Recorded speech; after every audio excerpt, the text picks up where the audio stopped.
گوہر شاہی مرحبا، کیا بات؟ یا محمد نور مجسم، یا حبیبی یا مولائی. یہی چیز اگر دل میں چلی جائے تو انسان کا تعلق ان سے جڑ جاتا ہے. یہی وہ نقطہ ہے جو مسلمانوں کی زندگی سے غائب ہے. دل کی اہمیت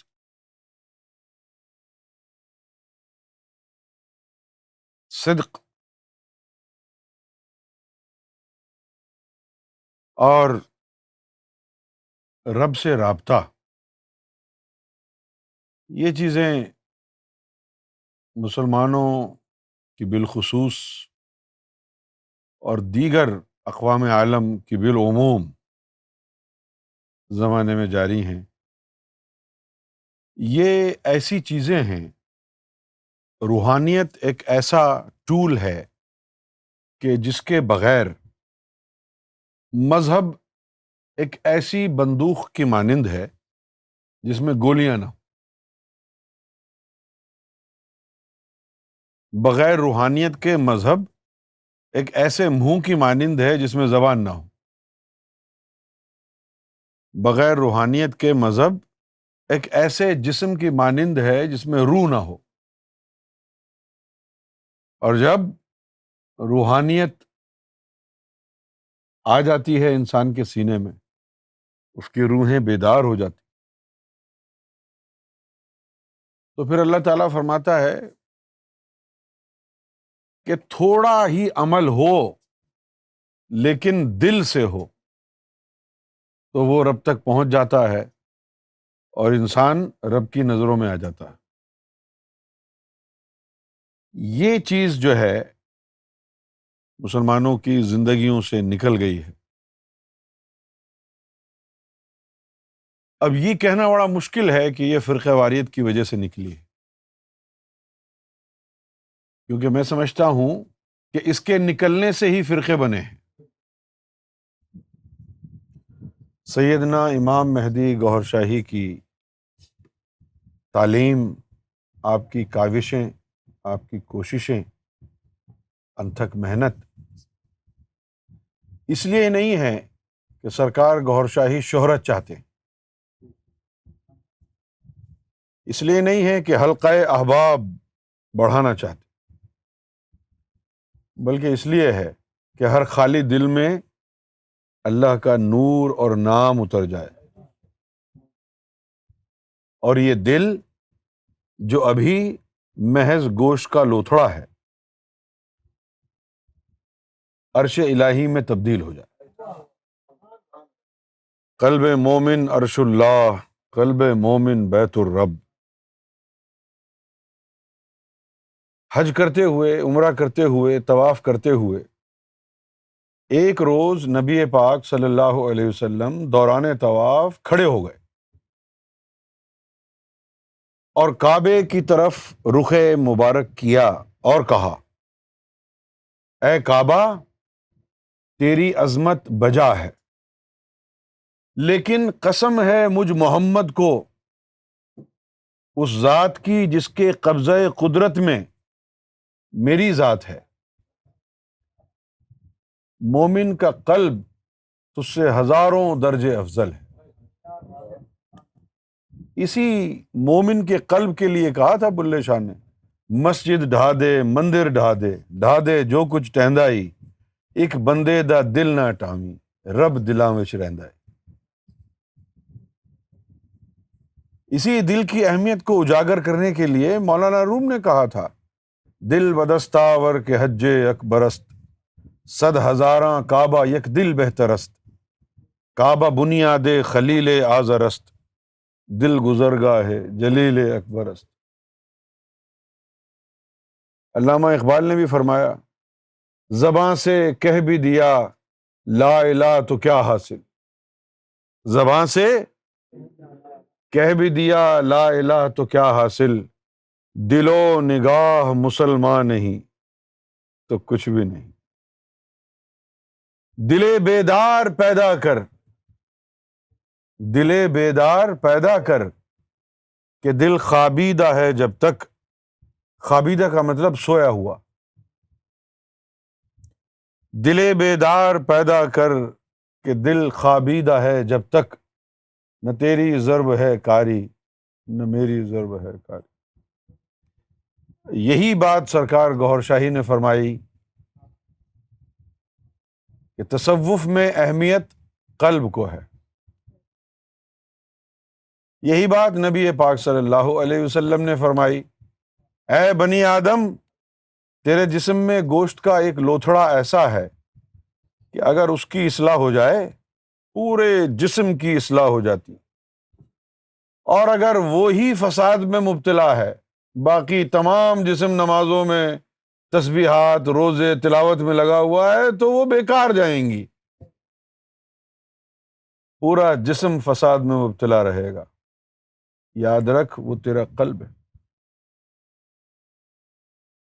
اور پھر ایک دفعہ نبی کریم صلی اللہ علیہ وسلم نے فرمایا صحابہ کو سامنے بٹھا کے کہ جب کوئی بندہ گناہ کرتا ہے تو وہ گناہ کرامن کاتبین اس کی کتاب میں لکھ لیتے ہیں، اور اس کے ساتھ ساتھ ایک سیاہ دھبا بلیک ڈاٹ اس بندے کے قلب پر بھی لگا دیتے ہیں۔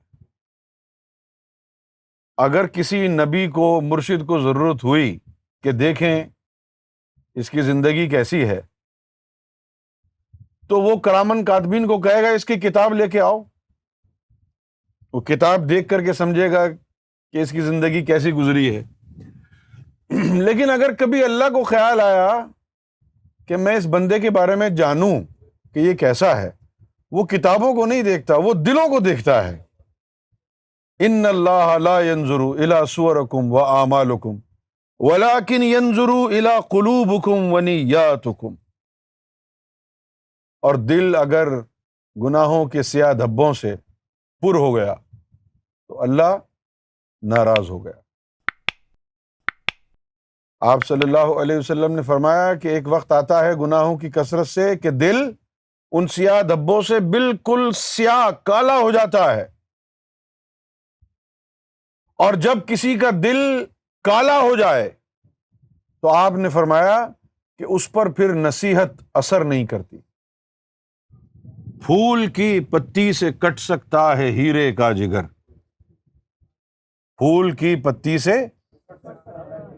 کٹ سکتا ہے ہیرے کا جگر، مرد نازک پر کلام نرم و نازک بے اثر۔ جب دل کالا ہو جائے تو انسان کے اوپر نصیحت اثر نہیں کرتی۔ اور آج دیکھ لیں قرآن و حدیث میں کیا کچھ نہیں لکھا، کسی کا دل نہ دکھاؤ، یہ گناہ مت کرو، جھوٹ مت بولو، تکبر نہ کرو، بغض نہ رکھو، کینہ نہ رکھو، حسد نہ رکھو۔ اس کے باوجود بھی سارے مسلمان انہی گناہوں میں ملوث ہیں۔ کیوں؟ کیا ان کو قرآن سمجھ میں نہیں آ رہا؟ سمجھ میں آتا ہے، اثر نہیں ہو رہا۔ اثر کیوں نہیں ہو رہا؟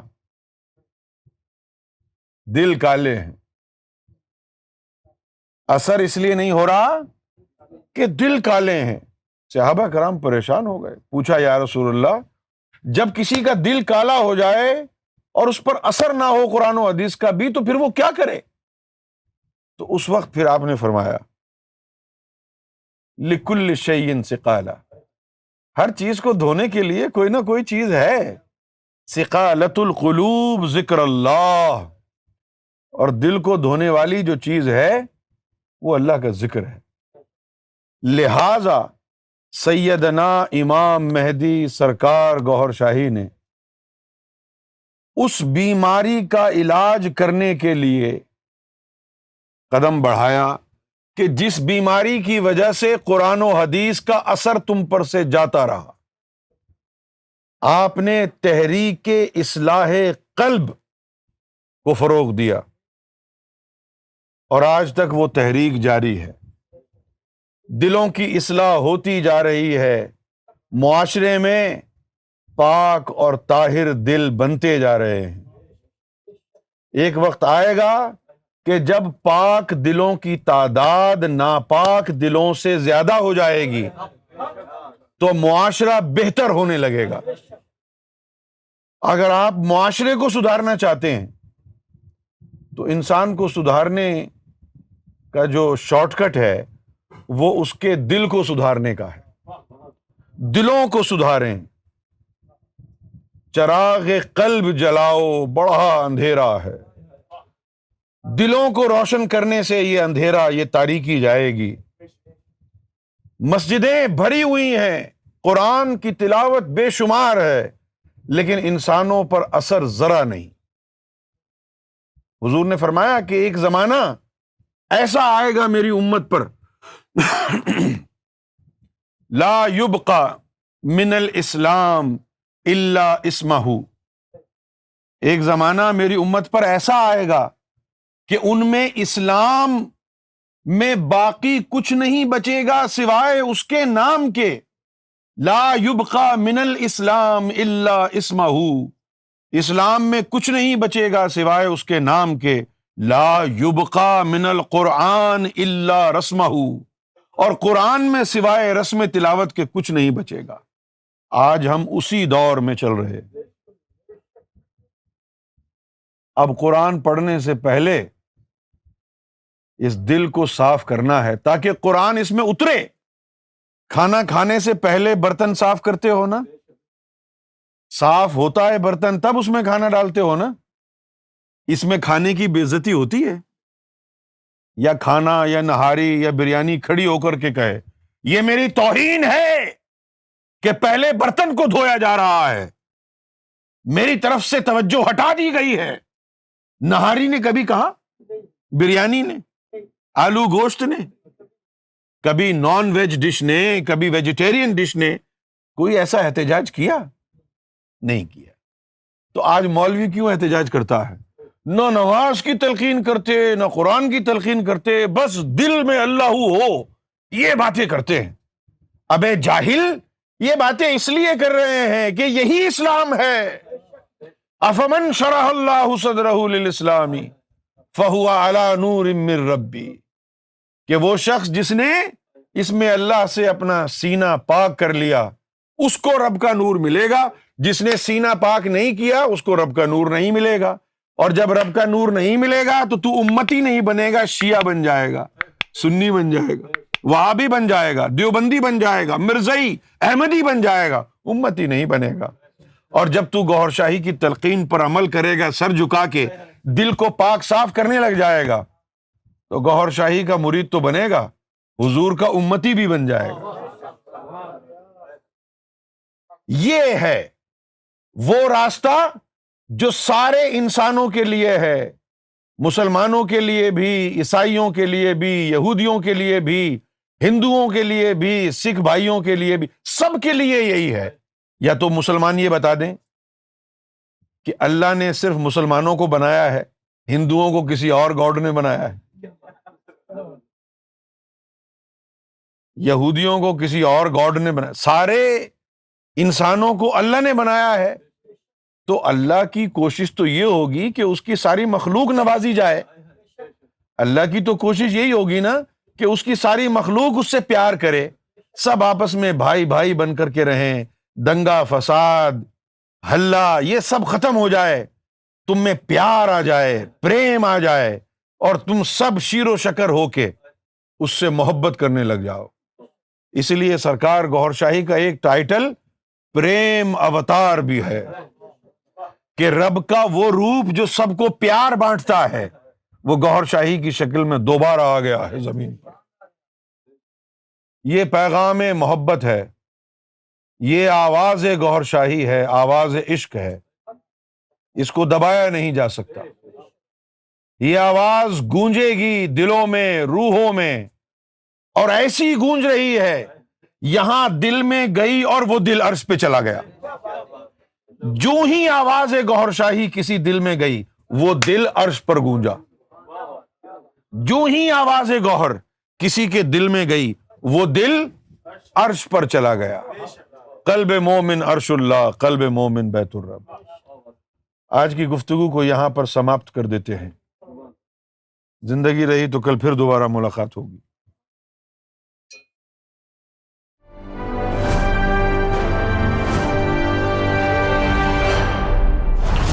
TV, bringing light, love, and peace in your life.